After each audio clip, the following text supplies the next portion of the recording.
praktikum IPA di SD tentang struktur sistem pencernaan yang disusun oleh Devi Wijayanti NIM 857576529.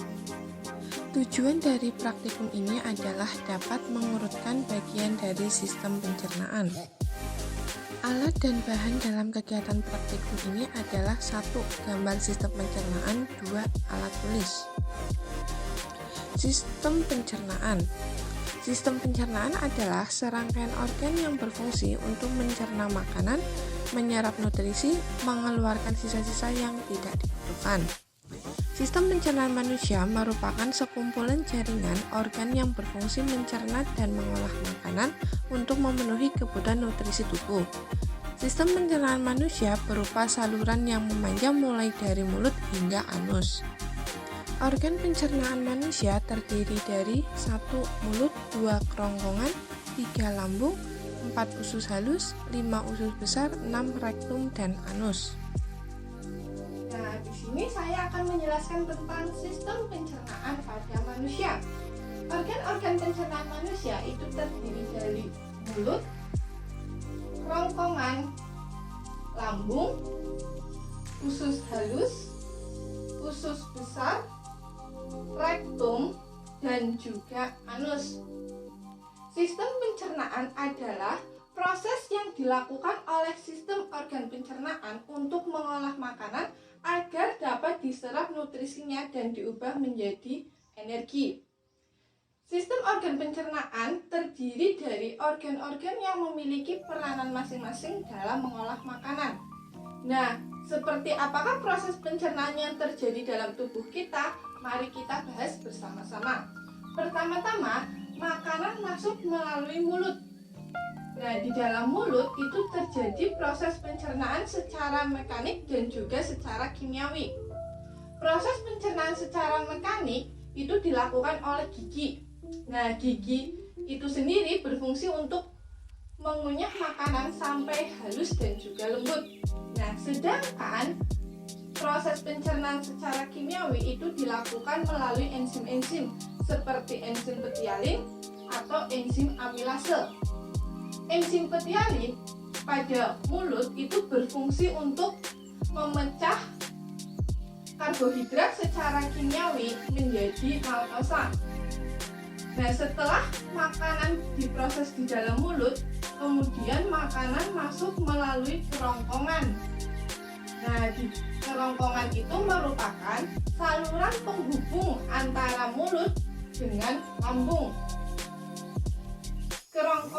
Di dalam kerongkongan itu terjadi gerakan peristatik, yaitu gerakan meremas-remas makanan guna mendorong makanan agar masuk ke dalam lambung. Setelah makanan masuk di dalam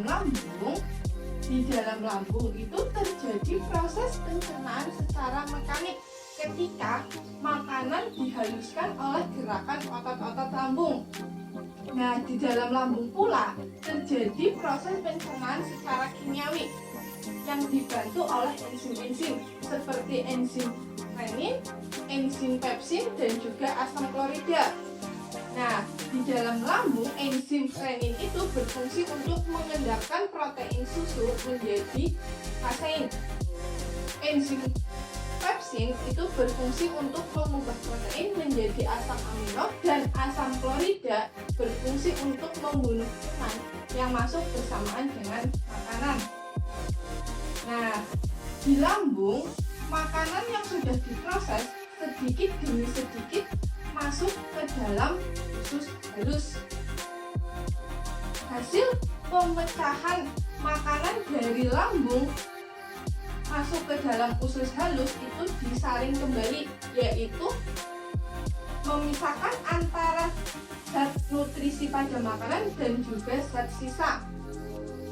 Nah, di dalam usus halus itu terdiri dari 3 bagian, yaitu ada usus 12 jari, usus penyerapan, dan juga usus kosong. Di dalam usus halus, makanan kembali diproses secara kimiawi, yaitu melalui enzim-enzim. Ada enzim amilase, ada enzim tripsin, dan juga enzim lipase. Enzim Amilase itu berfungsi untuk mengubah zat tepung menjadi gula. Enzim tripsin itu berfungsi mengubah protein menjadi asam amino. Dan enzim lipase itu berfungsi untuk mengubah lemak menjadi asam lemak. Proses pencernaan di dalam usus halus itu dilakukan oleh getah empedu dan juga getah pankreas. Nutrisi diserap di dalam usus halus. Proses penyerapan sari-sari makanan masuk ke dalam aliran darah dan diedarkan ke seluruh tubuh.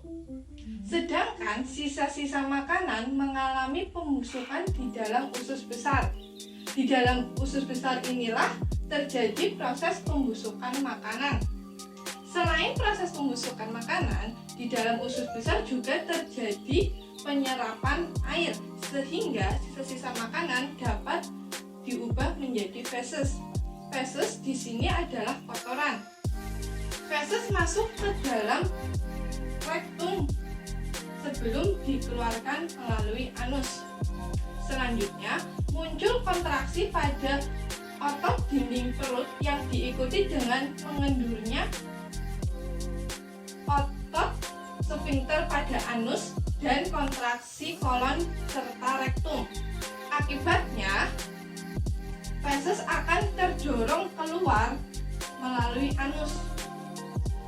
Anus di sini itu berfungsi untuk mencegah dan menjaga agar feses yang disimpan di dalam rektum itu tidak keluar pada saat yang belum ditentukan. Dari penjelasan tadi dapat disimpulkan bahwa sistem pencernaan manusia mulai dari mulut sampai dengan anus adalah sebuah sistem yang sangat penting yang membantu manusia dalam mencerna makanan dan minuman yang dikonsumsi menjadi zat yang lebih mudah dicerna oleh tubuh dan diambil berbagai kandungan penting di dalamnya sehingga dapat dimanfaatkan oleh tubuh kita secara keseluruhan.